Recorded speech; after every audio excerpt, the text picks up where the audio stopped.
Good morning, good evening, good night. Welcome back to another edition of NFT Live in the year of our Lord 2023. We are about to get after, we're about to have a good time here on the Web3 network. I'm excited to be here again with you all at home, with my good friends here, Biggie Poppins and Gifted. We're going to talk about why Solana isn't dead today. We're going to bonk it out today, I think.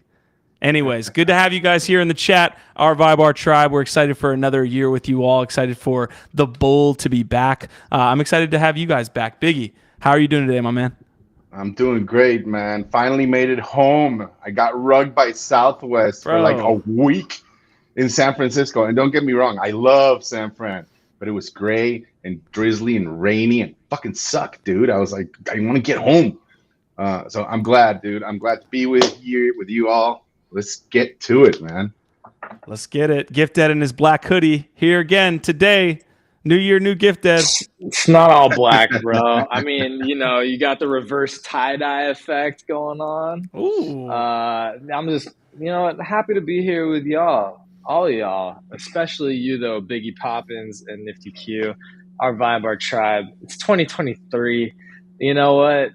It's going to be our year. It's going to be our year because we want it. We're going to make this shit happen, and that's the type of energy that we're all about here. It's already our year, my friend. It's already. It just began. Oh, love it! I brought out the Avagachi sweater, Gifted. How do I look, baby?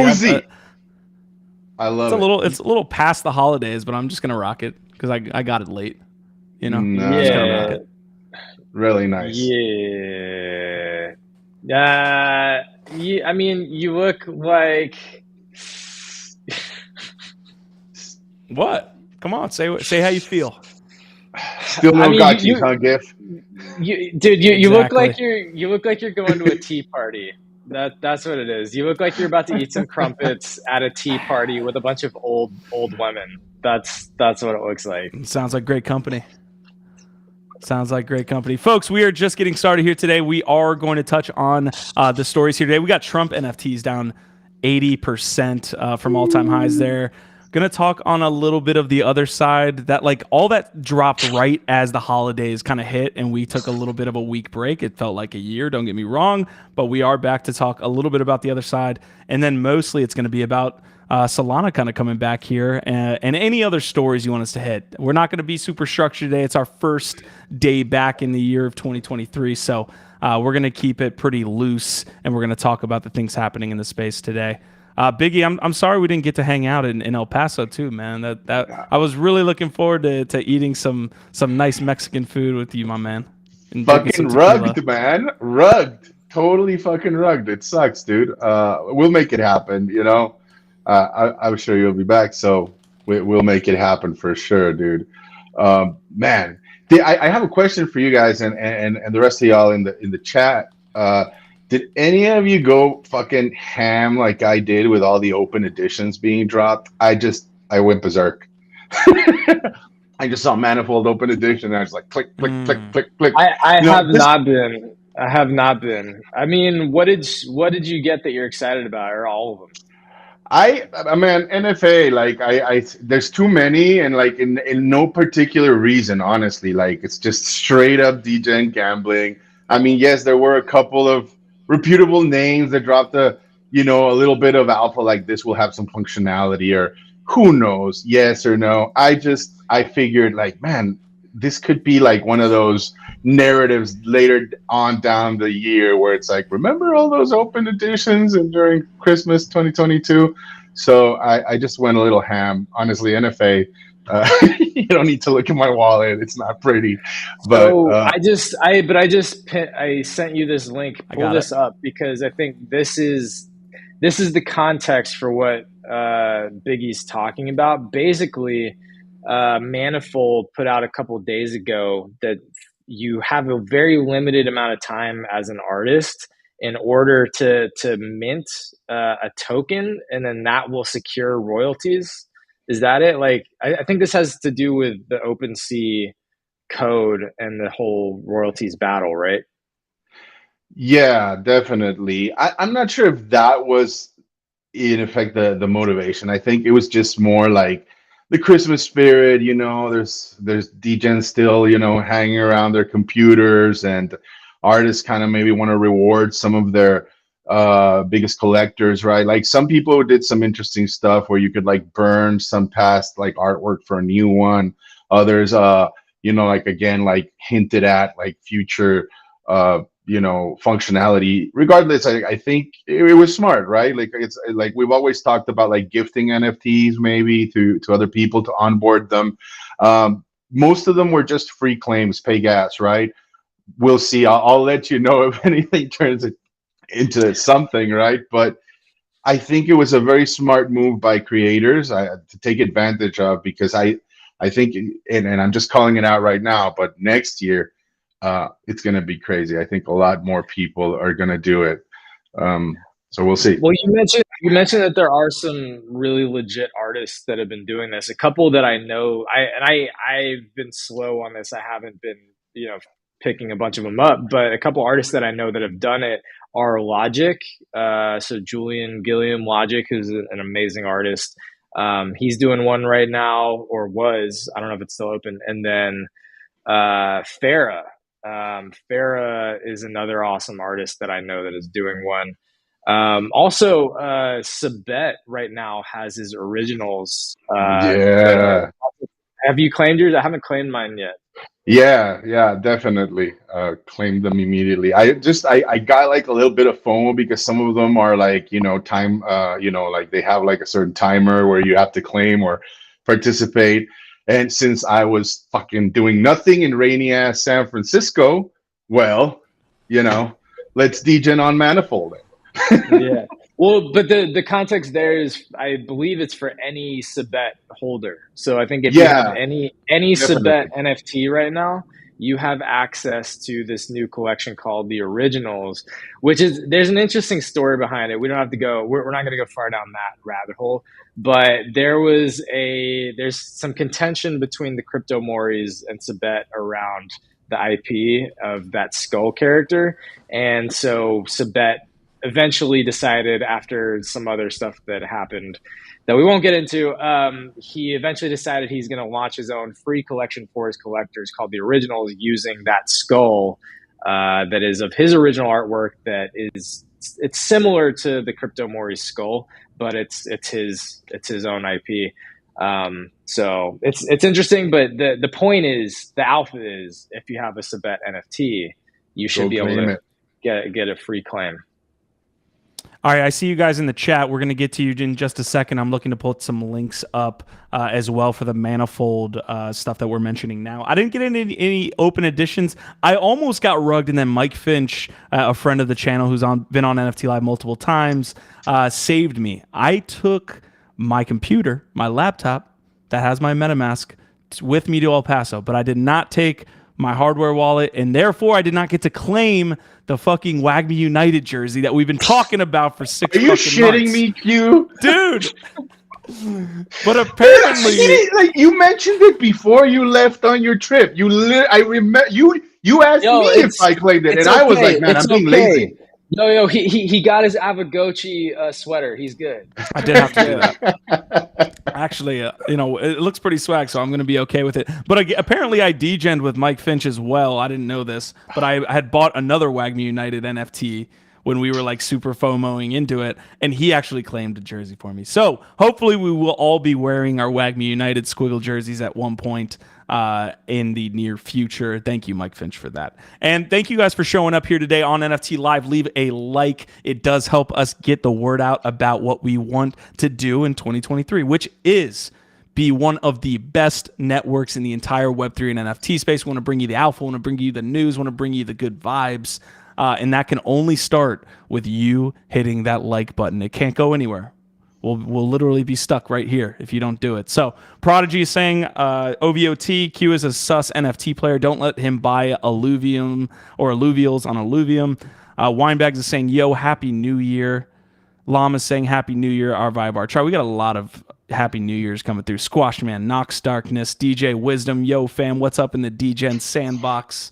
I'm going for max quantity in my NFT collection, and Brian is saying Happy New Year's, lads. And Squashman did order, so we got some other WAGMI Uniteds. Are you excited for your jersey here, Biggie? We've been waiting for a while. I don't even know if Gif, are you in on this with us? I'm not, and I'm not sad that I didn't mint, but I am sad that I won't have a jersey. I was actually over here just searching online to see if I could just go buy it for cheaper than you bought the NFT for. I'm just curious how long, because it looks like right now you can't buy it online, and I think that's good. That's for the utility for the NFT holders who did mint. But how long until they release the jersey to the public? So I give it like a month before I can probably pick it up online. Yeah. I don't know. We'll see. Do you have any details on that, Biggie? Do you know? No, did it say anything? Not at all, man. I like, again, like you're the one that reminded me of it. I claimed it, soon after. I was honestly like, yeah, I'm looking forward to the merch. Did you guys see the PFPs? I'm curious what your thoughts were about those. It's like Kevin and then those things. Like, dude, we've had a bad run with 3D NFTs, haven't we? Like, no. Hey, do not bring Cock Punch into this. Cock Punch fucking rules. It rules. It's really cool, man. I love Cock Punch NFT. The issue. So okay, I think Cock Punch is good. I don't think it's amazing. I'm not blown away by it. Just being honest, like I think it's good. I think it's interesting and cool, and there's a lot of different, traits, and they're all pretty well done. It's not amazing though, if we're just being honest. It's better than a lot of 3D assets. To me, the issue with like a Cock Punch, and also was obviously a much worse issue with something like Pixelmon and Kevin, is that the way that it's marketed is like, again, it's like you get this sort of like the high gloss cinematic version, and you see that. And so, they market it and they kind of sell it to you like this is what you're getting. And then the actual, assets of the 10K generative art is just not quite at that same level of fidelity. And so it's like, that to me is kind of where it's like, oh, I saw this amazing, marketing material, all the fucking banners, and like the assets are like super high quality cinematic 3D. And then you get it and you're like a step or two below and you're like, it's all right.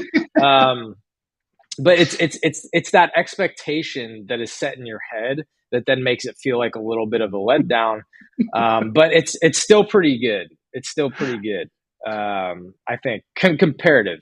And Nifty Q, you're totally muted, bro. Yeah, like it's first rook. First episode of the year. Come on, give me a little bit of break. I'm gonna throw up two things. I'm gonna throw up a poll to rank these, and I'm gonna throw up the actual image. These are the WAGMI United PFPs. Yeah, everybody. It's like they're okay. They're okay, but like they're not great. Like they're not really doing very low effort, man. Yeah, to me. And honestly, why didn't they stick with like a particular, like just at least keep it in like the sports gamut? Like I saw like Dr. PFPs and like, like it was just, it seems like it's all over the place, not cohesive and not well thought out. It's pretty disappointing. I was kind of looking forward to it. I think they could have done better. I just wonder how like the locals feel about this. WAGMI United's one of those projects, right, that has that real world equivalent. It's not just a digital business. They have that physical, obviously, like team, Crawleytown FC in Crawleytown, UK. Do you think the Crawleytown folks love this? Like it just feels like they're not doing a good job with connecting with those individuals, but that's just me. Can you imagine? First they got the squiggle, and so people have to explain gen art and why it's like very special and colorful, and they're like, okay, all right, fine, we can vibe with that and everything, and then they get this and like 3D this squigs. is their PFP. It's like, honestly, yeah, any fucking thing. Like it could have been like a fucking soccer ball in squig form or whatever. I don't know, man. We got Cam Taylor over here in the chat, and we should pull up. Yeah, so since we're talking about quality versus not quality 3D assets and low effort, here's a very, very high effort, I think, 3D asset. And these aren't animated or anything like that; they're static. But if you go, let's pull up like the price high to low. Let's go like price high to low, and then see if we can pull up any of these really, really badass Chiptos X, because these are, I think, as far as 3D assets go, 3D NFTs, these are pretty high quality. The resolution is like really, really amazing, and the detail is fucking ridiculous. I think, I mean, all right. It's like just you like the design, Hey, right? hear me out. Mechaverse, best 3D asset. Is it better than this? I'm saying so. Go ahead, Biggie. I didn't mean to cut you off. No, not at all, man. I think I don't know. I'm not. I appreciate these designs and all that, but again, I'm not familiar with this project, so can't really comment on it. Yeah, I'm vibing with it. I mean, it's better than the WAGMI PFPs. Let's be honest. Like these. Oh, of course. These, I mean, yeah. Those are like infraworld fucking cretins. I don't know. Like, I'll definitely be putting them in the hidden folder for some time until they do something about it. Yeah, so these are PFP characters made out of computer hardware pieces, and so the detail in the hardware is just next level. All right, let's look at one or two of these. Let's pull some of these up. The gold Mechaverse. I mean, it's they're good not quality. bad. Yeah, but I don't necessarily think that that's better quality than Chiptos X. Like, I think it's good quality. Okay, I can get behind that. But 3D's hard. 3D's hard, man, to do generative art. It's just I think that most of them miss it. Yeah, agreed. Listen, I'm buying Cock Punch, and I'm on the Cock Punch train. I like the story. I like the team behind it. I'm not necessarily saying I'm like the art is like for me. So it's meant to be a little comical, no cute. I'm not defending it. I get it. Like, I mean, not all of them are cute, right? Like some of them are a little trollish, but it's supposed to be funny in that particular way. I feel like I have one that's fucking nasty, but I find it very funny. Like, I can't wait to see that fucker in the eightfold arena, like cock punch somebody else and win. It's gonna be awesome. What have you picked up any more Q since Cock Punch? Yeah. No, I have not. So, guys, I took that hiatus. I'm back. Maybe today I'll pick up while we're live. Should I pick up some Cock Punch while we're live? Just continue the trend. NFA. What I will say to our listeners, though, is you should look up. You should look up Tim Ferriss's latest random show. I believe it was like on the 27th of December with Kevin Rowe. It's like 3-hour freaking podcast, but somewhere there they start talking about Cock Punch, and you should listen. It was pretty interesting. It was really cool. I'm also hunting for my perfect Octocock collection Q, as you know, but no rush. One of my New Year's resolutions, if you will, is that I'm going to try to discipline myself to only maximum 3 trades a month, maybe 1 project by a month, if possible. It's not like hard set rule, but why? The trading feels arbitrary. I get it if you're like, I can only ape into so many projects a month, but why? I don't understand the trading. Because I'm trying, I honestly, the only reason I even mention trade is unless something either something really shoots up crazy or something crashes so bad that I don't want it anymore. Other than that, I'm not a trader. I won't be trading. But what I'm trying to do here is just really discipline myself to laser focus into like 1 project a month, if much. And other than that, it's like I'm already part of certain projects that I'm very bullish on, that I want to double down on, that I want to focus on this year. I've been calling it out since December. I think this year is going to be the year of community, and I think a lot of people can't wrap their head around it because they don't see past the whole kumbaya, we're all gathering together, and it's great. Our vibe, our tribe, for sure. But I think you're going to start seeing communities really launch novel initiatives, right? Different business models, DAOs, whatever you want to call them, right? They're experimented. They've been alive now for a while. Obviously, Nouns DAO is the one that's making a lot of waves now. Moonbirds as well. But you're going to start seeing communities win, right? And when you see that, people are going to want to rush to the doors, right? And I think there's no better time right now to just focus on either building or just building your network, your community, your social net worth, right? And so that's really what I want to fucking. So okay, so a couple. Marty's in the house catching up with us. Go ahead. Couple quick things here. First of all, Octocock. That's a lot of cock. Look at Biggie's new haircut, new year, new haircut for Biggie. Sheesh. Let him know in the chat what you think of his awesome new haircut. And then if you want Nifty Q to start pulling the trigger and buying some more cock punches, every 15 likes that this video gets, every 15, Nifty Q is going to buy a new cock punch on the show live. So there you go. Every 15 likes this video gets, he's going to pull the trigger on a new cock punch. That's a promise I'm going to make. What's the cock punch floor right now? What's the cock punch floor? It's like 0.5 something?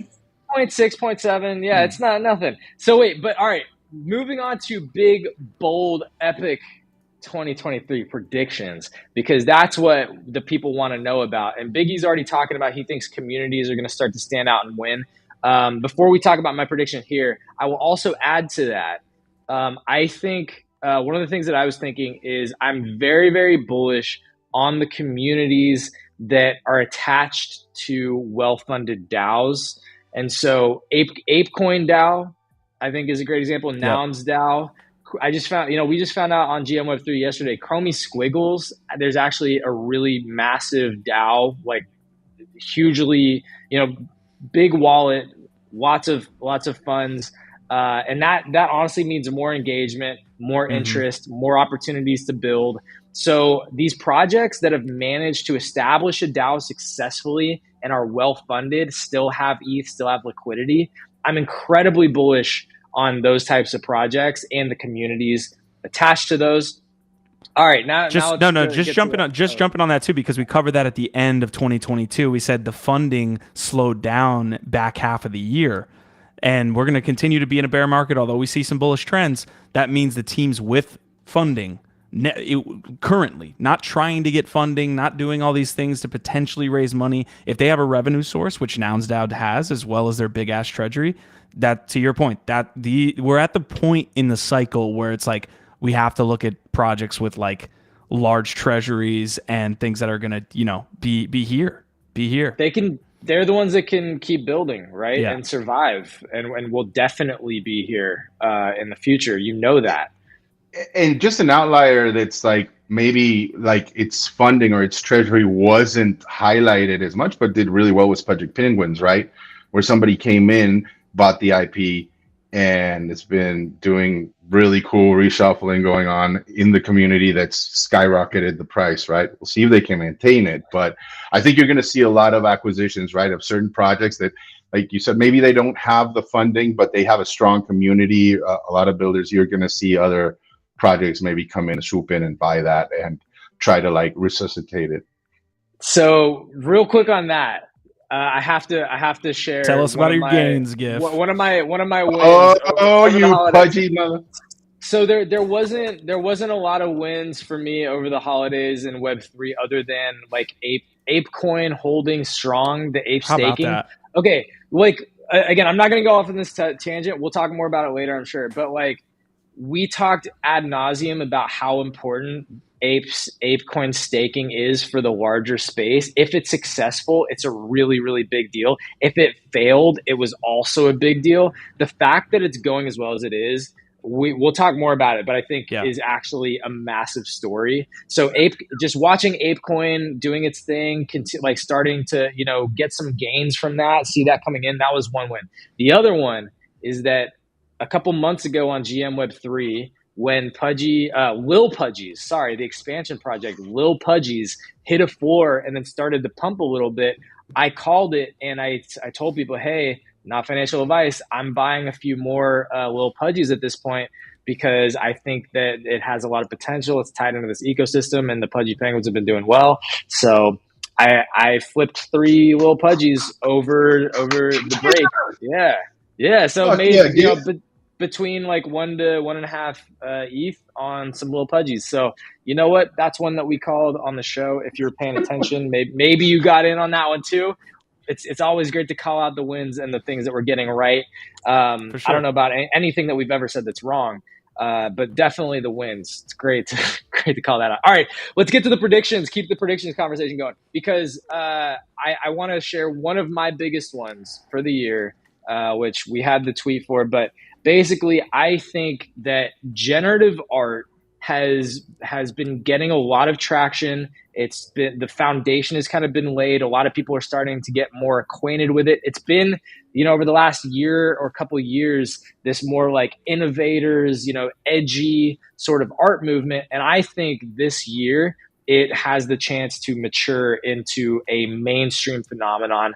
And that's because I've seen, there's more awareness, more interest. You've had now quite a few different success stories with the squiggles and a bunch of the art blocks projects, but also you're seeing like gallery, traditional fine art galleries starting to pay attention and support generative artists and provide different types of experiences. I think the experiential nature of art is going to be even more important. And then understanding, like more people are starting to understand the importance of, coders, coding, the technology aspect.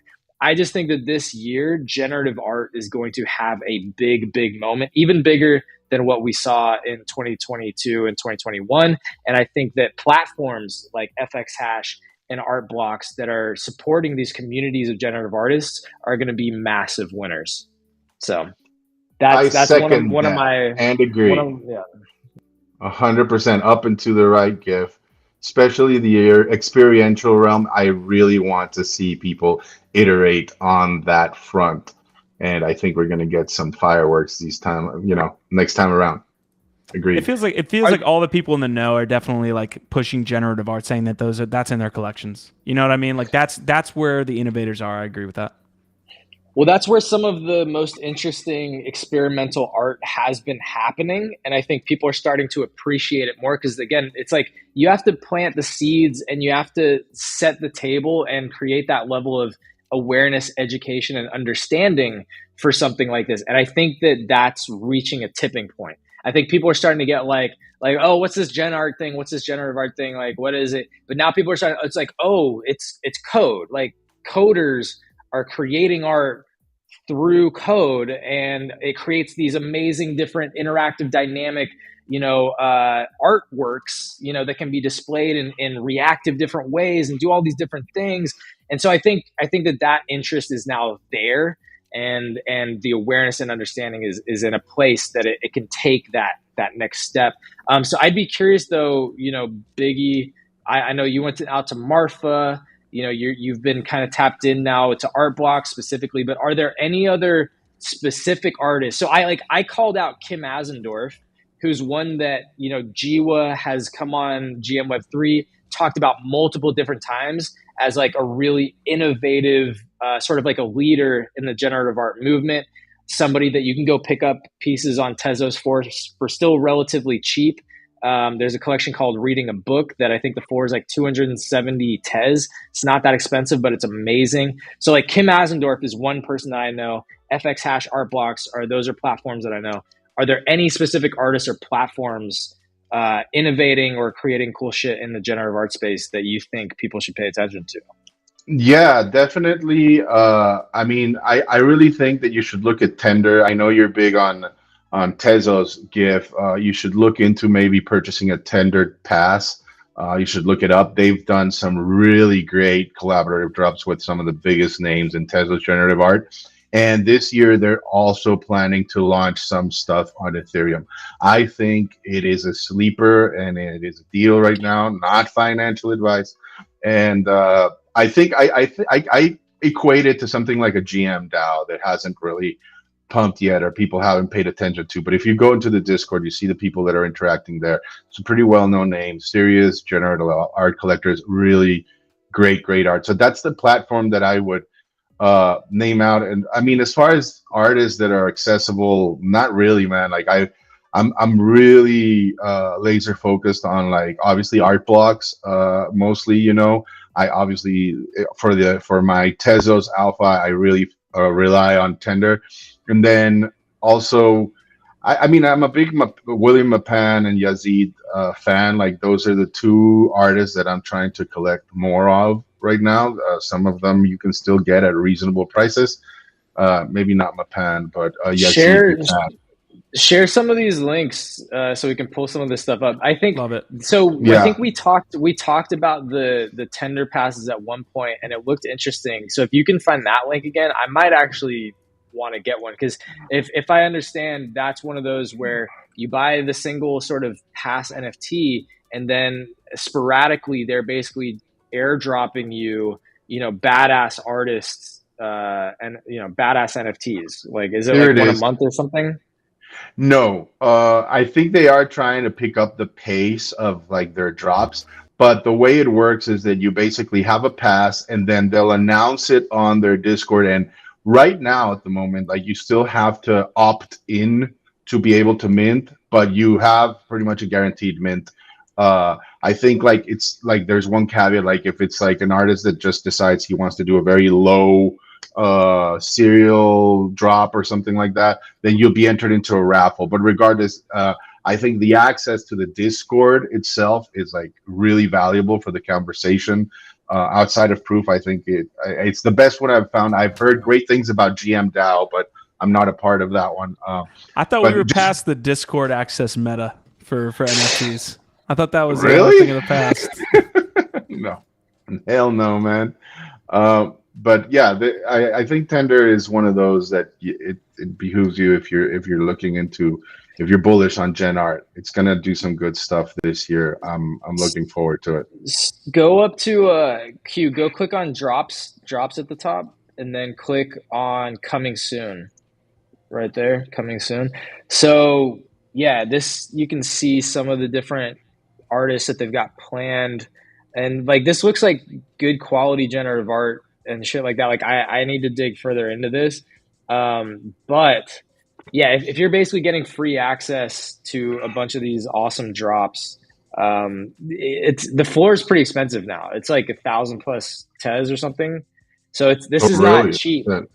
Yeah, it looked like price low to high there. The floor was around 1,000 TES. So it's not that cheap to get into this at this point, but it still might be a great place to be if you can get access to a bunch of curated, awesome generative artists. Would you rank generative art as like your biggest investment for 23 then? Because you guys are like talking about it like not necessarily, but possibly. So like the other thing that I think we should pull up is toys, because I think that this is just another example. This is not Tesla's talking about it. Yeah, so DeGods called it out. We were talking about this yesterday on GM Web3. It's like one of the first projects that kind of popped off on OpenSea. And it is a generative art project, abstract art. It's very reminiscent of Ringers and some of the other art blocks, projects. It's fun, it's colorful, it's just art, so it doesn't have any utility. That's, talking about predictions. One of the other things in 2023 that we definitely should be looking at is, where's the utility? Where are the projects actually creating real utility? Which again, I think ApeCoin staking is an example of incredible utility. But what are the projects that are actually able to create that real utility? Those projects are probably going to do a lot better in 2023 as well. But as far as like art, just abstract art and art goes, I do think that there's going to be a lot of this type of stuff this year, a lot of art block style stuff, and some of it I think is going to do really, really well. I think some of the ones that are iconic, that come from, established artists that are on established platforms, or that get the right, sort of clout, influencers behind them, are going to pop off. And that's where I might be a really big investor in this type of stuff this year. Because I didn't buy in on this one yet. This one went from like a 0.2, 0.3 floor up to 2 ETH, and now it dropped back down. Like, I'm honestly going to be looking at this toys collection thinking, should I buy one? Because it's low supply. It's less than 500. It's 450 something. I mean, that definitely can determine if it blows up, like the floor price, right, exploding. But having said that, I think you do want to tread carefully when it comes to Gen Art. Like, one of the things that I really stuck in my brain when I went to Marfa, I was speaking to Daniel Calderon, which is Snowfro's brother, really talented. You should check out his work as well. Speaking of people that are, I mean, people love collecting Snowfros. His brother's equally, if not more, impressive. And the prices are like laughable sometimes for some of his work. And one of the things he said, speaking with him, he's like, it's very easy to do generative art. It's very hard to be good at it, right? And I think like it's one of these things where you think about like the traditional art world and how it works, right? Like the gatekeepers and the middlemen are the galleries, but also like these tastemakers, the galleries that do stand out, that have like collection of like the biggest names in art collecting, have that reputation for a reason, right? That's why I'm very bullish on communities like Tender, like GMDAO, like Proof, because you have some very, very serious collectors that can help you navigate these waters where I mean, understanding generative art, I think it's tricky, right? Like, yes, you're building something within certain constraints, and being able to do multiple iterations that look good is a talent that you have to have, right? But there's also like this community aspect where like you give, like I really like toys as well. I'm keeping my eyes on them as well, though he's very nuanced in this, right? It could turn into something, it could not. You just want to, I feel, be careful about what you pick. You were asking Q, like, is generative art like one of my higher conviction plays? And my answer to you is like, it's not my biggest part of my portfolio, but when I do go after a generative art piece, I like to think that I've done a good enough amount of research, or maybe I aped into something because of somebody that I very much respect, that is a collector, that has given me the heads up on it, right? Mm-hmm. But no, I'm not, like, it's a very different mindset than the one when you're investing, say, in gaming or PFP projects or DAOs, right? Like, you do have to, like, just tread. So I'll say art is the utility at that point. The visual art could sometimes be the utility. And that's what's great, right? They don't have to do anything if they do well. There's different types of NFTs to be looking at from an investment perspective, right? There's the ones that you're going into for the utility specifically, and then there's the ones that you're into it more just for the art and the sake of collecting the art and the artist. And I think for me in 2023, as far as like the more just art is the utility, art focused collecting I'm going to be doing, generative art is where I'm going to be looking for the majority of that, because I think that AI is going to continue to proliferate in 2023, obviously. But I think that the people that use the technology in really innovative ways, not just to create abstract art or not just to create like, hey, let's take Daft Punk and put them in Burning Man in 1984. Like, I think some of those will pop off. I think some of those will do well. But I'm looking at the people that are using like Chat GPT with visuals and generative art principles to create something totally fucking innovative and like disruptive that has never been thought of before. Like, that's the type of shit that I think is really going to go far. And the code, I think, is key to creating something that nobody else can do, that is really, really unique, and that also scales to the point where you can get that economy behind it. Because so much of these collections doing well and the floor is doing well, and then the value rising in a relatively quick manner has to do with volume and economy, and you have to be able to have a large enough collection to do that, which means at least a couple hundred pieces, usually a couple thousand. How do you get there unless you're doing something really creative using code, generative art, etc.? So I think AI is going to be big this year, but I think you have to have the differentiator, which is some kind of code or some kind of technology or unique execution along with that. So to me, as far as like the art focused projects I'm going to be looking at, generative art is going to be key to me this year. Y'all are laying down the generative art alpha right now for everybody in chat. I hate, look, I was going to say information. I should have said info because I feel sus when I say alpha all the time, but you guys are really laying it down. I appreciate it. You got any last thoughts, Biggie?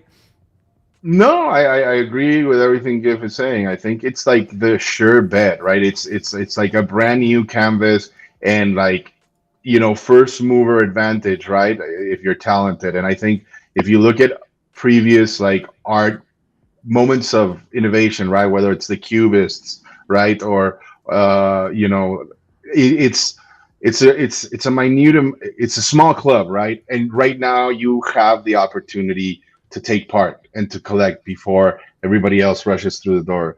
So I think it is definitely something to pay attention to. The other sector that I'm very bullish on, and I have yet to see it pop off, and maybe I'm wrong. I could, so far I've been fucking wrong, but is street artists. It's been very difficult to collect street artists until now, and I think we have yet to see somebody come in. You know, I know Shepard Fairey is in there, and Lush Sucks, and a whole bunch of others are coming in. But if you notice, I mean, these are like, it's kind of like that skater culture, right? Like very underground, unnoticed, but humongous. I think the street artist that is able to really blow up in this space and bring their collectors along is going to do massively well. But see, to me, even like I agree, but the caveat would be that to me, they still need to create something unique for Web3. And again, how do they do that? I think it comes through some kind of technology adaptation, probably includes code or some kind of generative principle or experiential thing. Because like the Shepard Fairey collection, right? Like I'm trying to pull it up right now because I've got 4 of those. It's called Degenerate, Regenerate. Yeah. So I picked up several of these on the secondary market. They're holding value okay. It's below 0.1. You know, you'd think for a Shepard Fairey, you know, this is the artist behind Obey, one of the biggest street artists, one of the most famous. He is actually literally one of the street artists that brought street art into the mainstream.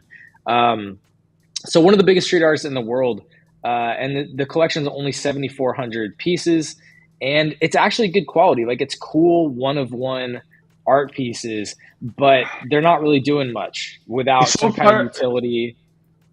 Yeah, I feel like so far, like his aim has been to like try to gather his most rabid collectors, right? Like to build a community around them, something of the sort. But going towards like what you were speaking of, to give like street art obviously doesn't lend itself very much to being collected in crypto because of its very nature, right? Like its ethos is very much like vandal, like fucking, you know, being an outlier, right? Like a rule breaker. But my thesis there is that it might not come into fruition until we have more established virtual metaverses, right? Where you or worlds where you can maybe say you're a landholder in Otherside and you decide, hey, I want to have Shepard Fairey do my walls or do all this stuff. What happens then, right? With like, especially like more native ones. I encourage some people to take a look at Lush Sucks. He hasn't been very active, and again, NFA, but he did a really interesting collection when the whole Meta Facebook thing was going on, where he like live spray painted on like a virtual world these like big billboards actually making fun of Zuckerberg. They were funny. I own a couple. NFA. Just saying. I think my thesis is that is an area that is underappreciated, and it could do well if it's executed correctly. I think it still needs more time. Speaking of free claims, yeah, I didn't know, but there is actually a free claim. I mean, you know what? Serendipitous of us to talk about street art and this, you know, Shepard Fairey project, because Squashman, shout out Squashman, just let us know there's a free claim right now, and Q dropped it over there in the chat. So as far as free claims go, that might be the first one that I pick up this year, because I'm excited about that. So thanks, Squash. Yeah. Got more actual alpha here, so take your shot. We said it again here in the last 5 minutes. We said it twice already, but you guys have been going down a really good rabbit hole here with generative art. We do have to get on with the rest of the episode. Is there any last thoughts here for the folks out there as it's related to generative art? I know we've been talking about it for like 20, 30 minutes, and you guys laid it down. Or predictions in general. I don't know. We just talked about quite a few. I mean, the only insider that I could give some people. And again, in NFA, we need to get like some letters to like put big bold red letters. I mean, I'm just gonna pump my bags or shill my project, like, which is Moonbirds, right? I understand that for some people that the OG Moonbirds might be, out of reach, but oddities right now are like at an ETH 1.2, and you'll be able to burn one of those for a mythical, which if you just go to the proof or the Moonbirds, Twitter feed and take a look at the art, it's astounding. Like, it's really, I haven't seen something like that. It's really different. It's very new. It's a great way to join the ecosystem. And if you're looking to take part in generative art and just be close to a lot of these artists, there's nowhere better than Proof. I mean, we have all the biggest names. I mean, you have X Copy hanging out in the fucking Discord. How fucking crazy is that? Like, and I think it's crazy to think that you can get in right now at 1.2 ETH, to which I think I don't know. That's another one that I'm looking to buy extra. Are Moonbirds at 1.2 ETH? No, oddities. Oddities are at 1.2 ETH. And so basically what's going to happen was when mythicals start dropping, I think they start later this month, some are going to get airdropped to OG Moonbirds holders, 10,000. So one per Moonbird. But then there's also 10,000 oddities, right? And so the 10,000 oddities, you'll be able to burn your oddity to get a mythical Moonbird, And so basically it's a way of like, burning, getting less supply for oddities, which I like a lot. I don't want to burn my oddities, but I might pick up a few like on secondary to get some extra mythicals. Like, I think just take a look at the art. It's really, really, really cool. I don't want to keep belaboring the point, but if you are into generative art, I really do think you should be in Proof above all else, above Tender, above GM DAO, above anything. Should be improved. I'm ringing the bell here. Marty McFly saying, I hear the Proof Discord is too woked.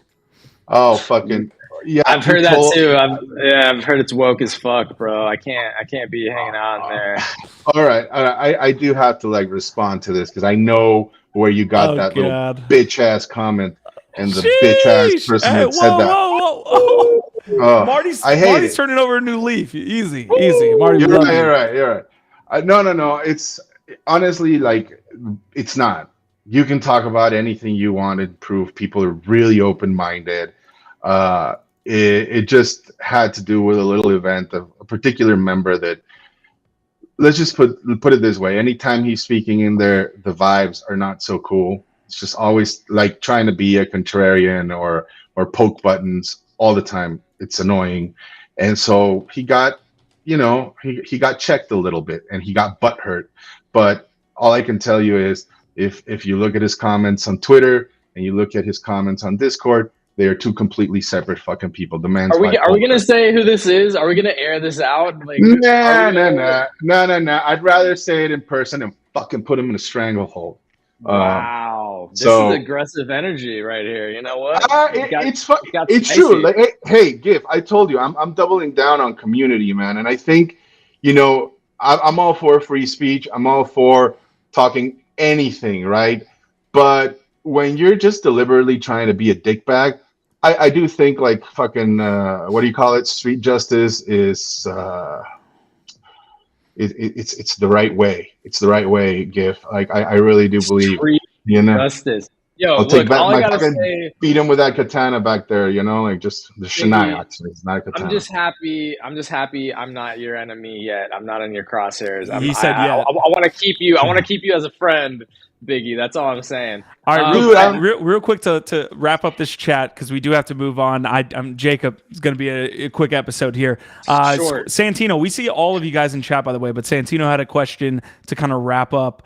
If an artist produces fine art and wants it to have high value, should they mint on Ethereum or Tez, strictly from the art collection standpoint, not community or utility? Also, we dropped that poll in the chat so you guys can vote.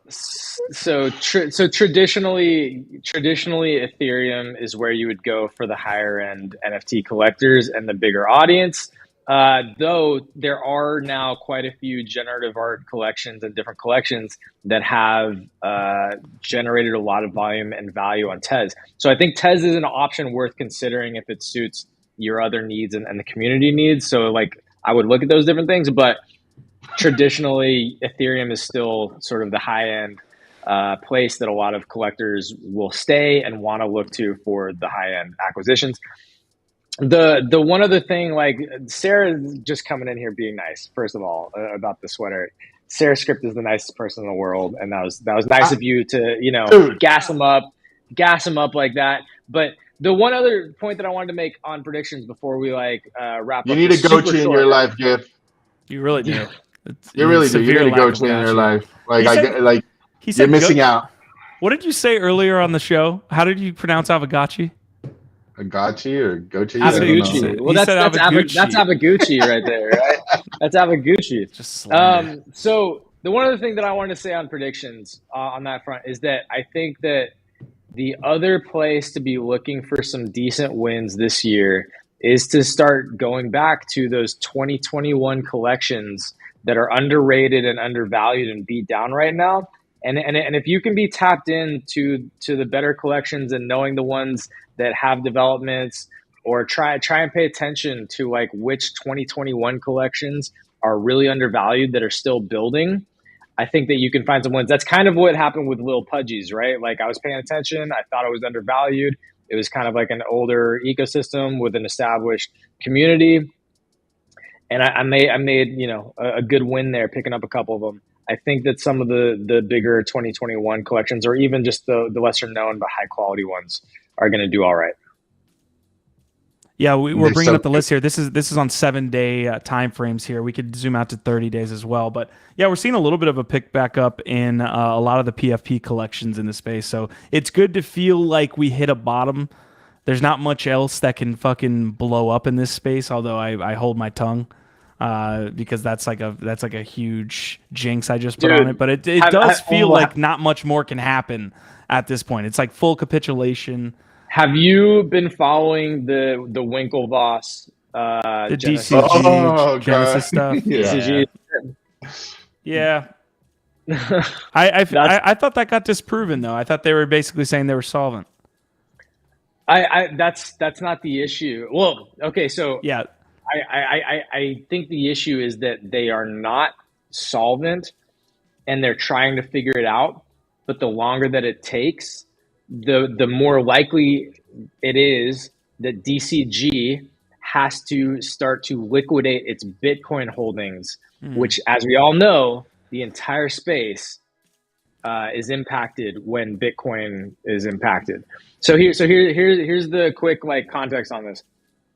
Around like with the FTX contagion, Genesis is like one of the like lending platforms or marketplaces, whatever, or it has this earn thing, and a bunch of people had their money in it that got frozen, like about $1 billion or a little bit more even. So about $1 billion got frozen because of the FTX contagion, and DCG is the company that money was lent to, that owns Genesis and also owns Grayscale. Grayscale is one of the biggest Bitcoin holders in the world. It's like an ETF, yep. Grayscale Trust. So basically, there's this discount of $1 billion that's currently missing, and so people are starting to speculate that if DCG basically can't come up with the money or raise the money any other way, how are they going to get it? They might have to start liquidating Bitcoin holdings, and we know where Bitcoin's already at. So people are speculating that if this happens, this could be the next like leg down to where we get to an even bottom. Yeah, let's touch on this tomorrow. Let's do a little bit more like look into this, more of a deep dive, and we'll bring it back tomorrow and see where we're at there. Hopefully the space doesn't entirely blow up before then. Guys, we appreciate you so much in chat, especially Sarah Script. Just my biggest fan today. I appreciate it so much. Marty McFly getting after it as always. DeKenz's Prodigy, Brian, Santino, Quantum Variant, Squash Man, Jack's Hideaway. Who else is getting after it here? Ed Shed came here for the Bonk Alpha. Well, do I have something for you? We're not gonna. We don't have any alpha related to Bonk. We will touch on Bonk though here in just a moment. But leave a like on the video. It does help us get the word out. If you're listening on or watching on YouTube, if you're watching on Twitch, if you're watching on Twitter, we appreciate you guys so much. Our vibe, our tribe. Thank you so much in 2023. Okay, these are the two stories I want to hit before we get out of here today and make it a quick episode for Jacob. It's going to be BONK and Solana. So Solana had a lot of stuff happen over the last 7 days.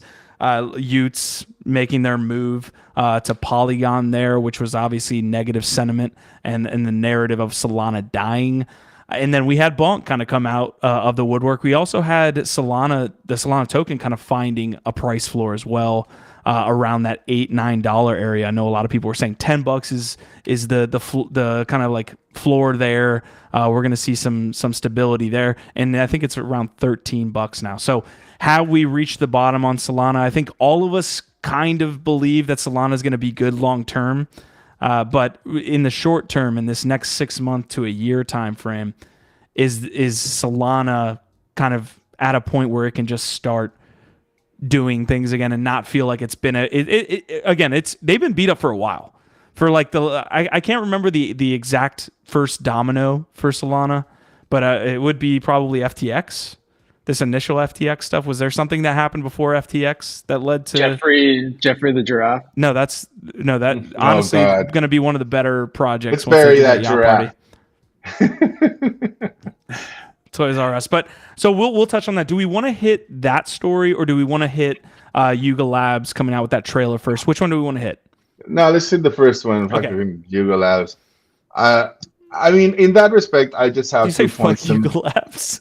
No. I just said like we can talk about Yuga Labs later. I mean, I think it's interesting. It's just so I'm tired of the fucking talk about them. I think. Like the 2 important things that I take away from this whole Solana is like, no, Solana's not dead. I haven't seen Anatoly blink once. They haven't stopped building. The tech is the same that it was before this whole dump. Obviously, it's contagion from the FTX thing, and I really appreciated and loved. Speaking about community again, seeing Vitalik come out and drop some kind words in its regard, right? And it has nothing to do with whether he's right or wrong or whether he's smart because he's Vitalik or anything. It's the attitude, it's the intention of embracing all in the ecosystem. And so, like, I'm not worried about Solana. Regardless, I personally, NFA, I don't think we're done dumping yet. I just don't. I think this BONK thing.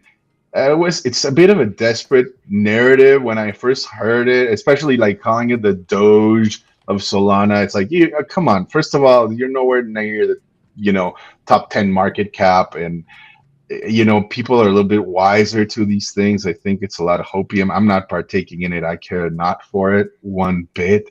We'll see. Like, I think Gif was saying in the spaces, like the only people that are going to make money are the insiders. Right. But yeah, I think it's just a desperate attempt at like, generating some trading volume and some interest in it. And I mean, shit, like they're good at it in Solana. So hats off to them if that was the end, but I think it's going to be short lived. I feel like memes like Dogecoin and like, what's the other one? Shiba, like it's hard to produce, right? Because they're collectively embraced. Like even though like there is a meme creator and they're very few and far between that are good at it, like it's just something that like the collective has to embrace. You're tapping into the collective conscious, right? And this just seems like grasping at straws to me. It's like nice try, but you need a little more creativity than that. It's tough because you can't attack the fucking narrative. You can't say, oh, it's lame, it's fake, it's a meme, all this stuff. It's like, yeah, we're all of that. We're all of that, and that's our narrative, is to be the anti, like whatever narrative is placed out there. So you can't attack the narrative, but I'm gonna do my best. So here's the thing. To Biggie's point, there's nothing original about it. It is completely derivative. If I'm looking at the derivative market, and there's a project that keeps, like, people keep trying to capture value off of that idea and off of that IP and keep creating more derivatives, why wouldn't I just go own the original? Why wouldn't I want to go buy Dogecoin even more? Why would I want to keep buying these fucking derivatives? Again, unless I'm an early enough insider and I can ride that wave. And if I can ride that wave up quick, trade on that momentum. But then you got to watch out if right at the peak, the Solana network goes down. What are you going to do when it's peaking, but then if the network just goes out on you and you can't fucking sell the shit? And then, you know, a couple hours later, maybe the network does finally come back up and you miss your opportunity and you just, you know, you're back down. You lost your bag. You lost your opportunity. So the one thing about this and the narrative of like, hey, yeah, we're just going to keep doing this derivative, like meme, cheap sort of, you know, attempt, like desperate attempt to just try and get you to use our network, is that it still does not, in my opinion, create high quality, long lasting engagement collectors value. All this does to me is it continues to court what I think Solana was already courting a lot of, which is short-term, short-minded flipping mentality. And that to me is not the community that I think has a lot of interest and value long-term. And that's, and you see it, like you see it in the quality of the projects, the quality of the communities, and then even the biggest community and on the entire network is leaving it right now to go other places. So I guess my question is that everybody, like, I know that there's Solana maxis. I do think that there's a lot of good technology underlying it. Even Vitalik agrees. But where is there a really, really robust community on Solana? Like, can you point me to one really, really valuable, high quality community on Solana? Listen, the only one projects, is failing. Yeah, there's projects that's there, what I'm right? saying. Okay, so 2 gaming projects that I'm heavily invested in on Solana are Star Atlas and Aurora. So these are projects that are building long term. Again, the gaming stuff is a long term time frame. How much do you engage with that community? What is that community like? Those communities are pretty strong, especially the Star Atlas communities. Seeing as the game hasn't even come out yet, it's all like kind of visually like instances at this point, where it should be like a space MMO type game is what they're going with. The Star Atlas community is strong. A lot of guilds, a lot of, you know, activity there.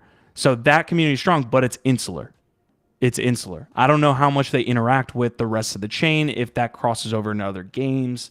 I do know that Star Atlas community is strong. So, but when you say strong, Q, I'm curious to know, like, what is it? Is it like very interesting conversations going? Twitter people Spaces, just cheering each other on? Twitter Spaces conversations, Discord activity, sharing different media content. This all happening from community members, not Star Atlas themselves. That's what I'm looking for, right? Guilds are hosting Twitter Spaces about the activity that's happening on the game continuously releasing different material, and then people sharing that they're in there. That's happening in Star Atlas. It's not a ghost town, but it's very insular, and the game is not out yet. And so it's just the people don't hear about it, right? So Aurora's much, you know, less being built out right now as far as the timeline goes. So they're going to have to make decisions too. But go ahead. Nox Darkness says Stone Tigers is good on Solana, good community, floor price up, lots of value added. I've never heard of it. So it's like, I'm not saying no. It's just like, if it was a big project, like I've heard of most of them. Like I don't know everything, obviously, and there's so many projects. But like Stone Tigers, I don't know anything about it. If anybody else knows more about it, maybe we should be looking at it. It almost feels like Solana. I mean, it's not just Solana that needed to be flushed from the hands of the likes of FTX and all this and all these other SAM coins, right? But it feels like a lot of projects also kind of like need to either just, like we said, run out of funds and die, or get acquired if they're significant by somebody else. But I feel like right now it's like Solana's going through their dark night of the soul, right? And I don't think it's gonna die. I'm just curious to see what survives beyond it, right? Especially when one of their strongest, if not the leader in community, is not bailing, right? They're saying they're not bailing, but let's see how it bodes, right? Like they've both, like Utes and DeGods, have hit like all-time highs, and let's see once they bridge if they're able to do the same. You know, retain that way, or the relevance. So we have the Solana price floors up as well, Biggie, that are here. So obviously DeGods, Utes, like those are the biggest projects. The 2 biggest projects are we? Bailing. The two biggest projects. Okay, Yeah. Bears, I know about. DGen Ape Academy, I know about. SMB, man. There's Aurori, SMB. That's the third one. Solana Monkey Yeah. Business. Yeah. I mean, yeah, I sent you a link to the Stone Tigers Twitter, and like, it feels like so much of the other. It's not good art, bro. Like, it feels like so much of the other low effort art that I've seen on Solana. So it's like, I guess if yeah, like, I guess if it looks very derivative of a lot of other projects, and it to me doesn't inspire me to say, hey, Solana looks like a dope place. Quick thing that Marty McFly is mentioning in the comments, Baseheads. Yes, by Supermassive, he's launching this really interesting creator project. It's specific to the metaverse. I do think our listeners would be wise to joining that Discord and maybe trying to get on the allow list. This Biggie, man can you send me that link? Yeah. Shit, I'll send you the Discord link. Hopefully, if they let me. I feel like at some point Solana needs to get some really high quality art and artists and support them, and build those communities for the long term, because I don't see that. Even again, like Frank DeGods was the one like big fucking person. Literally the two biggest projects are this one dude, and they're fucking like bridging over to others because they don't feel like they're getting what they need there. So until you've got a rich ecosystem of like high quality art creators, projects, like really good projects, I don't know, man. I'm not bullish on the NFT art there. Maybe there's some good collectibles. Maybe there's some tokens like fucking BONK. And also, maybe be honest, maybe there's games. Maybe the tech is good. I feel like we're giving them all. Look, I'm always gonna, put up a little bit of a defense to Solana when we talk about this stuff, just because I do feel like it is going to be a long-term layer one blockchain that's going to do well. Again, my question was like short-term, are we going to continue to see a downward trajectory for them? But those I don't think were the narratives that it was trying to play off of. I think it was a DeFi gaming. This is us. This is what we're doing. And so the fact that these PFPs don't exist and DeFi and gaming were narratives that went away, I think that's what you're about to hit on, Biggie, is like that died. So, yeah, that's no more. And I think with the plethora of L2s between Arbitrum and Optimism and ZKs and Polygon, it's got a tough road, right? Like to become competitive. And in my opinion, it's like it's got to do some soul searching and find out what this new.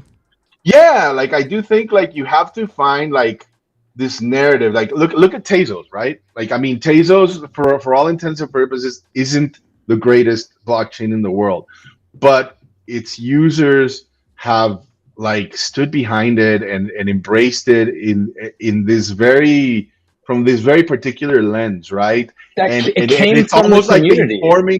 Yeah, exactly. It came from the community. It didn't come, but it was embraced by them, right? But it was embraced by them and nurtured by them, and it's been gaining more and more momentum to where, for all intents and purposes, as far as tech, there's other like upgradable upchains now, crypto chains out there that could very well be more competitive or superior in tech, but they don't have that community. And I think Solana now needs to flush a lot of these people. So this is a great point, right? Because it comes down to the ethos of the community and the quality of the community, right? Because the ethos that you're referring to with Tez was it started with the artists and the creators and the collectors coming together to onboard people by literally giving them the Tez to like mint their first pieces. And this became like, this was the ethos that literally created this loyalty and this community that they rallied around, educating, onboarding each other, and literally paying it forward. So that's the ethos that Tezos, like this whole community built around. The ethos, as far as I can tell from Solana, is just degen flipping. It's just that short-term mindset of like, not exactly. like art, like the art doesn't Short-term matter. mindset. The quality of the art doesn't matter. The artist doesn't even really fucking matter unless you're Frank DeGods, who again, until maybe recently, was a fucking random, a non-23-year-old dude trolling on the internet, basically. So like that has, like, I don't know what the ethos of Solana is other than short-term mentality, degen flipping. Yeah, I mean, again, getting back to that narrative that they were pushing on, that's the narrative of DeFi in a lot of ways, is like short-term, kind of how much money can I make, what farms can I get into. It's kind of what DeFi has been, making a name for itself on for as long as it's existed, outside of a couple projects.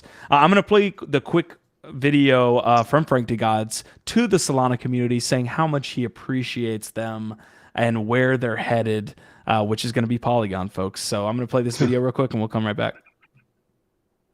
Dear Solana community, thank you. The support from this community has meant the world to us. Jesus. Thank you for putting us on the map. We could not have done any of this without you.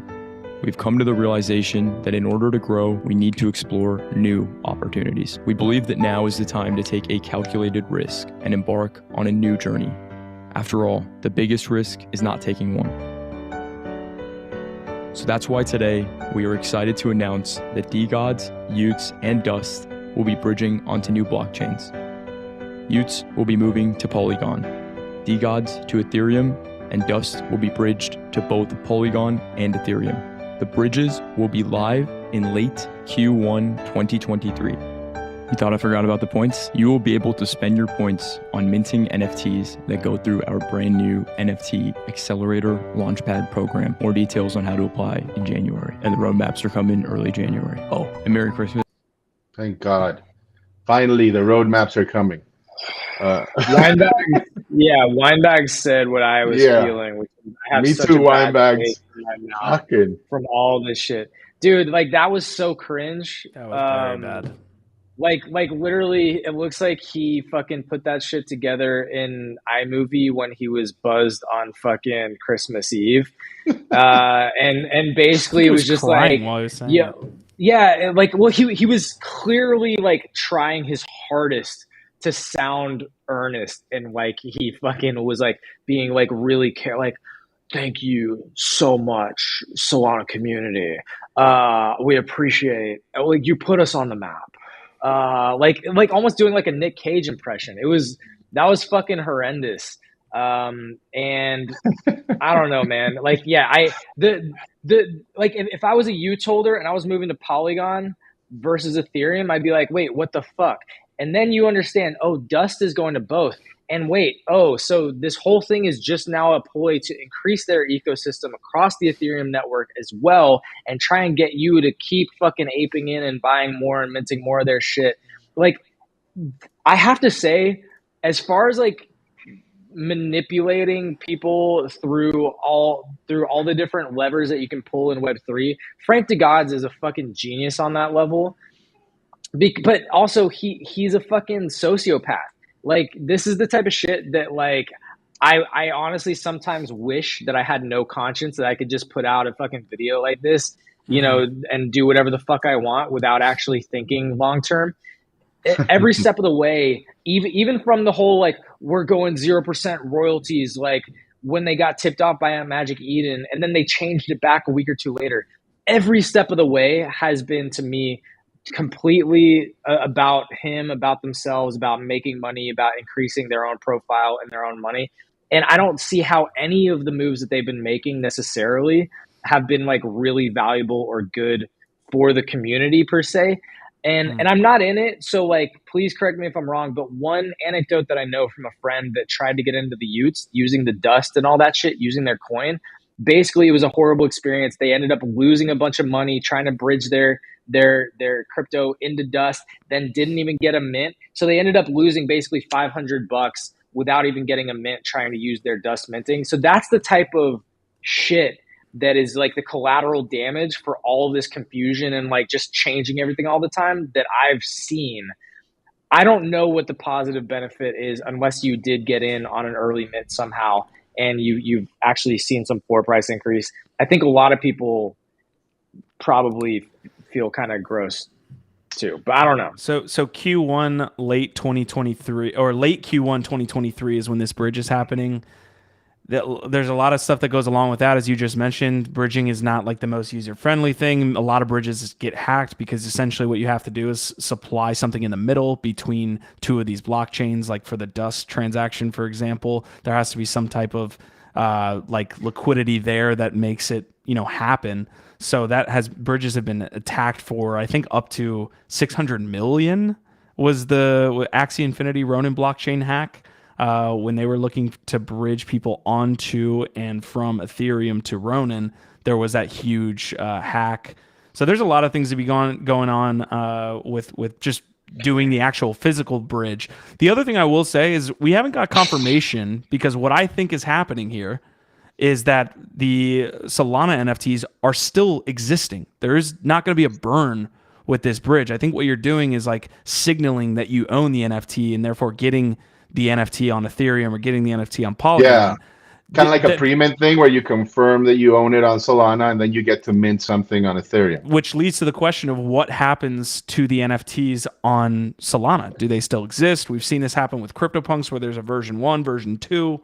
So it's I feel like it would have been more, I feel like it was disingenuous of them, which goes along with GiftEd's point, to not have some type of burn mechanic. So now you have both.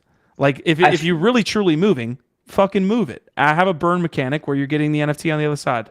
Can we sample like the beginning of that video, just his voice, just so we can like replay that shit? No, like, please, thank you, please, no. Solana community.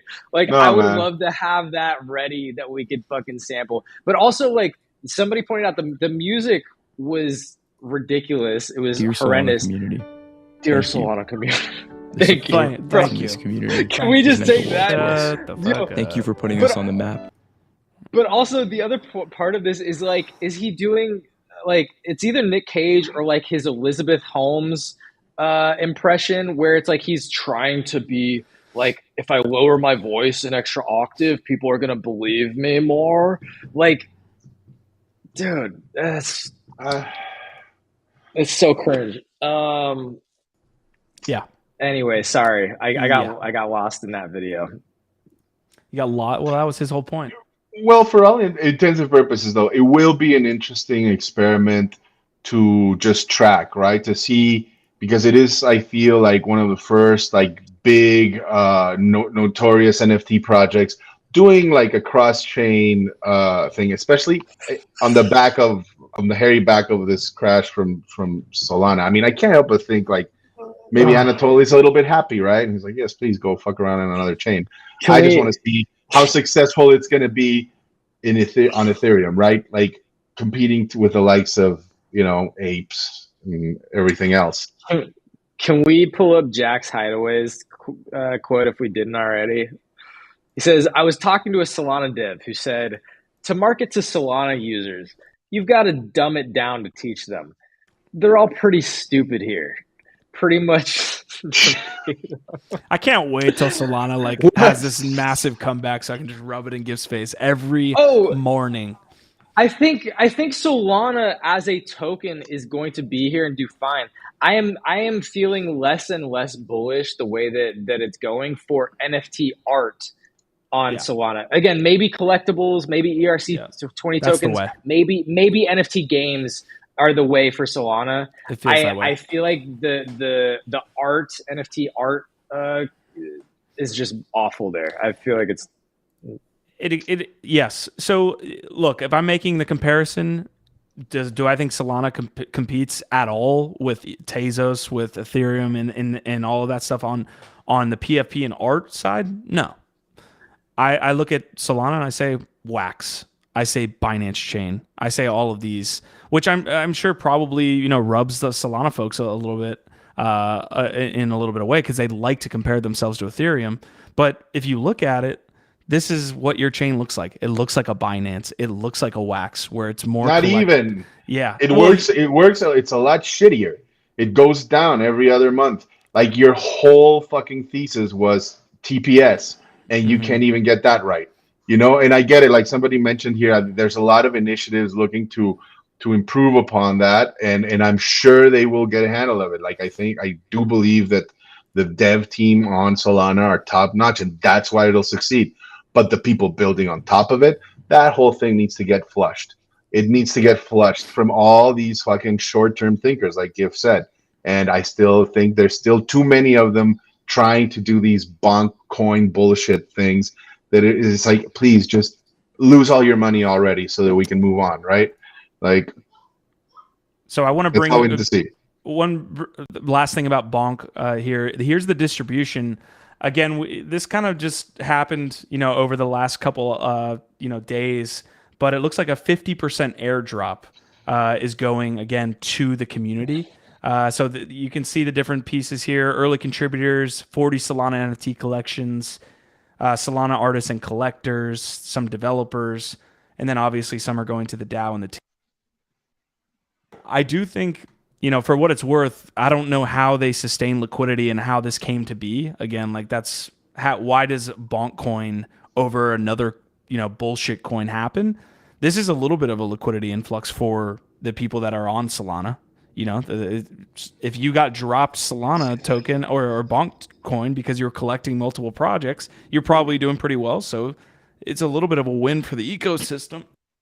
Well, I think Biggie's point is that they have to find ways to keep people in, transacting on the network, right? And that's what it feels like, is that this, like, just saying like, hey, what's really big and popular is Dogecoin. We can create our own Dogecoin. Hey, what's really popular and awesome is Bored Apes. We can create our own Bored Apes. It's like, to me, it just doesn't feel original. You're creating a whole fucking network based on derivative value and short-term flipping still. So it's like, yes, you're right, Q. This is what they need, is ways to keep people transacting on the network. It feels derivative short-term to me. I don't know. Maybe I don't know. We also said the other side of the argument, which is that Dogecoin's massive. If they can even be like a fraction as big as Dogecoin, if you're early, you can make money off of it. Like Mix was already saying he was up 100% on it. So like, if you're a fucking degen, maybe you make money. There's going to be some people that become BONK millionaires. So some people, well, I feel like buying now as a BONK, if you're trying to become a BONK millionaire, I'm going to bring up the token price here in a second, but that's a little tough. If you're trying to get it right now, like here's the question: are you guys buying BONK? The insiders primarily. No, the insiders who spun up the token are primarily the ones that are going to make the money. That's how this works. It's a Ponzi scheme. So I'm assuming there's some type of lockup for the insiders that got dropped tokens. If there's not, then that's absolutely crazy. But if there is some type of lockup for 6 months, 12 months, they have to do something to have people not completely dump the coin into oblivion. So what developments come from there, we'll see. But so the definitive answer, we're not buying BONK at $60 million market cap. Nope, not tracking it, not looking at it. Hopefully it dies a quick and thorough death. I will say some people, go ahead.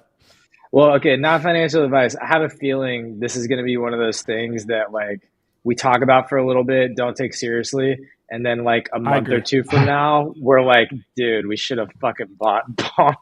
Because, dude, these memes have a way of fucking like being like herpes, bro. Like they just keep coming back stronger.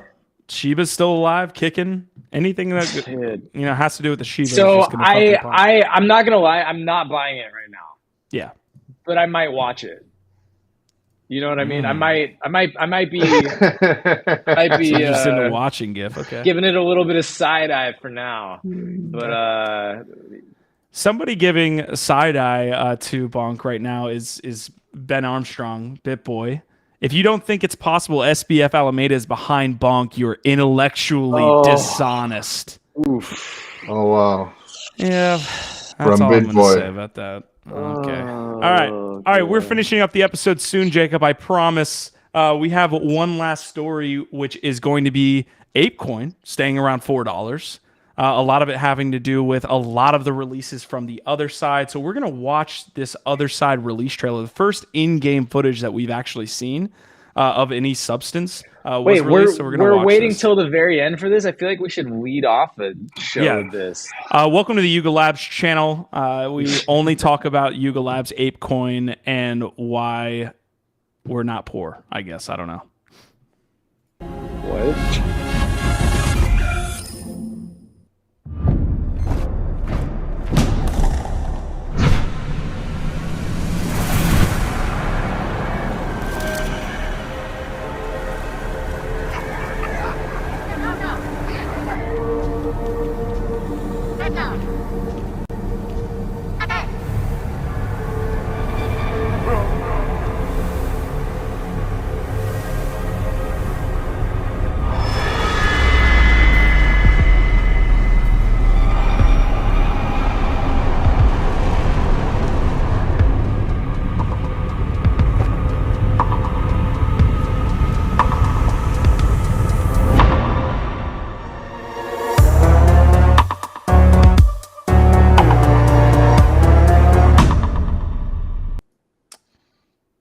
So, oh wait, there's a little bit left. Hold on. Give me just 1 second. I didn't see this.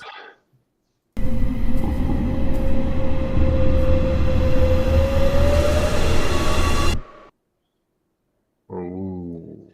That's the resources at the end, right? Or is that like a portal or whatever? That's what we have to talk about here. I'd be stoked if I was the owner of Other Dude 9353 or whatever that was, getting to see my fucking plot like featured in a high, I think that's owned by Yuga. That one's owned by Yuga. Oh, okay, that makes sense. But like, it's fucking cool, and like, I just want to compare and contrast this. If we could supercut this with the Frank DeGods Utes video, and then like Biggie, I think were you the one saying like, they're gonna come over to Ethereum so they can compete with Bored Apes and shit. It's like, bro, if that's what your competition looks like, man. Honestly, I think I think they're gonna get memed to fucking death. Like there's gonna be just a ton of like, repurposed fucking DeGod projects like being launched when they bridge over to ETH. Don't quote me on it, but I think that's what's going to happen. It's going to be funny. Yeah. All right, I'm going to pull up a little bit more information here with the Bored Ape stuff. So Yuga Labs, again, Otherside is being released. We got the Trial of Jimmy. That was that first trailer on the 21st. We got a little bit more information here on the 28th, although not a ton, but we did get that information about the mint. So a preparation for mint happening on the 11th. And multi-week interactive mint happening on the 18th, mint reveal on the 8th, and then the story continuing. I don't think we got a time frame for the actual another playable Otherside trip. So I don't think we got a second trip, although I might be wrong. I need to look into that. But, all that being released is leading, I think, to, ApeCoin holding its price. We were kind of speculating, hey, staking going live, it's going to all go to 5 cents. It's all going to go to fucking zero because they're supplying additional liquidity. I think, again, what is happening here, all of these announcements are, driving some interest. But what you're also seeing is probably people just restaking. That's what's happening right now. People are just, the rewards are getting just restaking. I think that's a lot of it. But I think also, beginning of the year, maybe people got some money over Christmas and they're saying like, what's the thing that I'm actually excited about? And I think, whether they're restaking or they're just buying more. I've talked to several people now. I think Marty McFly was one of them. Jess was considering it. I've talked to several people now who were not initially involved who are now saying like, shit, it's working. Maybe I should buy some ape and just stake the ape because there's a fucking liquidity pool just for ApeCoin. You don't even need the NFTs. You don't need a Bored Ape. So I think that's part of it. I think more people are catching on to the fact that this seems to be success. It seems like it's working. And so people are saying, shit, I can be making a little bit of extra ApeCoin staking. I think that's part of it too. Are we playing the 10KTF one? Oh, we can definitely. I love the crossover between projects. I know 10KTF was already bought, but I love when like different projects have story overlap. That is fucking amazing. as far as like, since we're talking about all these new announcements and what we feel like is driving the interest in the ape coin, but like also the contrast of the quality next to the DeGods video. This guy's not gonna let it go. I want that contrast. Dude. All right, so second trip coming in late March. I will pull up that 10K TF video as well. I thought that was really well done. WAGMI-san always getting after it there. And the crossover there between 10K TF and the other side, going to be also amazing. Biggie, you got any thoughts here? I know, again, folks, we lost like a certain amount of viewers right when we started talking about Bored Ape. I like Bored Ape. I like talking about Bored Ape, okay? Like, we're going to talk about some of this stuff, but I understand that we're also not trying to overburden everybody with. That's why we held it and Yuga to the end. That's why we held it to the end of the episode. I get it. What do we think, Biggie? What do we think about the trailer release? Dude, I love seeing it. I mean, honestly, what it's been able to accomplish since its launch is really a feat to behold, right? And so, I mean, like, again, and I honestly love watching you guys, my two co-hosts, win. You know, being early in this space. I own 0 Yuga assets, and I'm fine with that. I just like cheering on a project that's doing really cool stuff and representing the space well. And so, I mean, I think this looks really interesting, really cool. I can't wait to see you know, how it all plays out and see what moves you guys decide to make within that space. I think like you're a land holder, right, Q? Like, am I invited to the Q Otherside household? It's gonna be fun. I'm really looking forward to it. It's the way it should be, right?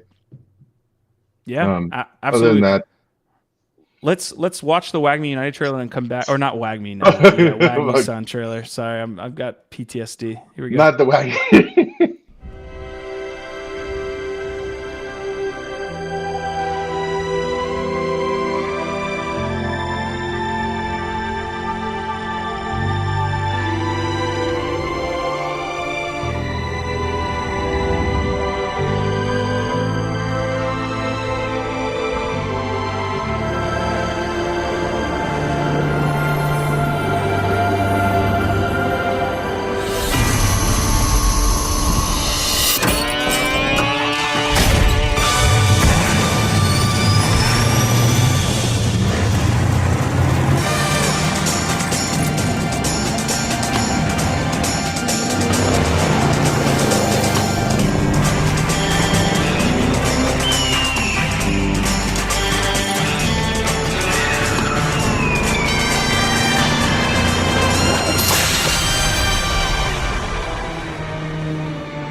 I mean, that's what you want to see, right?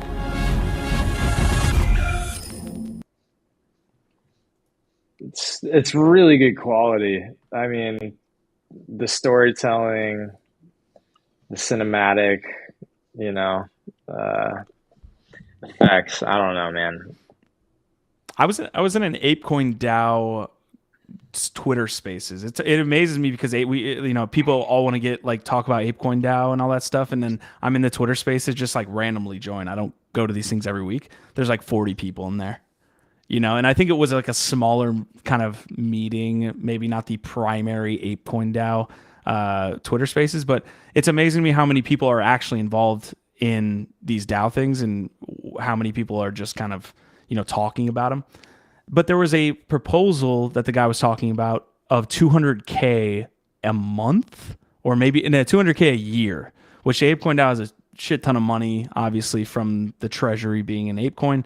But talking about animations, how like the space doesn't have a lot of animations. So the proposal was $200K a year. Let's put out a ton of animations weekly, and that would drive a lot of interest. I mean, so much of this is about the IP and the storytelling, and how many of them can actually create these super high quality, you know, again, Hollywood grade, as, you know, Duddy Deeds over here called it, that quality of content. It's just, there's nobody else out there creating this kind of stuff. So the fact that they understand that there's a lot of value in building the brand, continuing to expand the world and tell the stories in this sort of super high quality cinematic way is cool. I don't know, how long it's going to stick to these like sort of like short 1 to 2 minute videos, or if they can expand it into something bigger. I assume at some point they will, but it's cool even just seeing, NFTs and NFT culture being represented in this kind of way. And I do think it gives you at least a window into what it can look like. Maybe it'll be a year, maybe it'll be a couple years, but eventually Yuga, maybe, Doodles, or like a couple of these others that have the community, have the financing. I think you will see like high quality TV shows, high quality Hollywood movies, Netflix series is being developed around these IP. And I think it's cool to start to imagine like, oh shit, my NFTs or my project has a fucking a Netflix series that actually looks legit. Cock Punch the movie, man. Tell me you don't want to watch that. That might go with a not suitable for work tag. Jackass to fucking shame.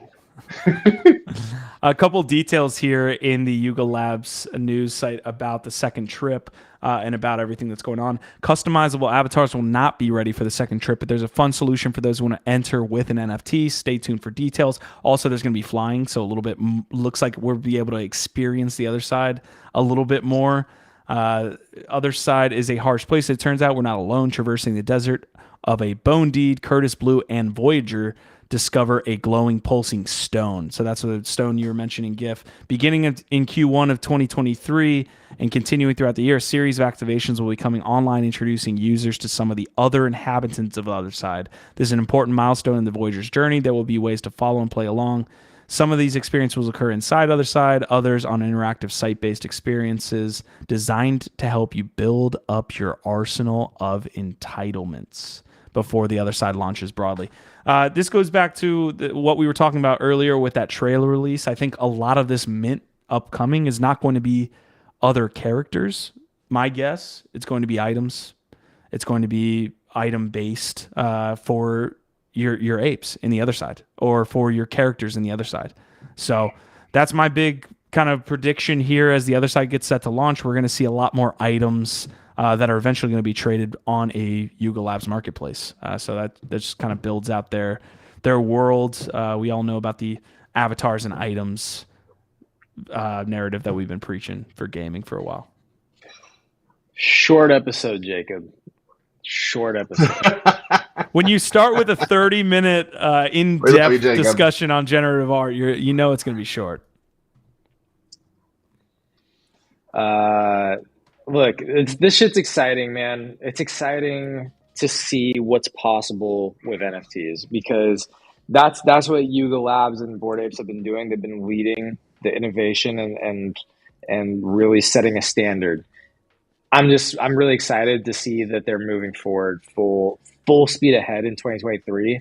They clearly have a lot of plans that they've been working on, and it's, dude, I get like a little bit of sort of like the tingles, the goosebumps, thinking about getting to see more of the other side and like interacting with it more this year. And again, like, how does ApeCoin start to tie into this whole economy? What other partnerships? They've got 10KTF, they had Gucci, they had Tiffany's. What other partnerships start to align? I don't know, man.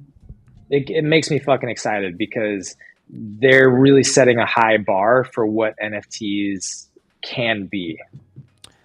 Yeah, Marty McFly saying he's staking. Quantum Variant, I think, said that as well. So we appreciate all you guys tuning in. Arafim is saying, hey, happy New Year's, folks. Late, but here. Well, we appreciate you tuning in late.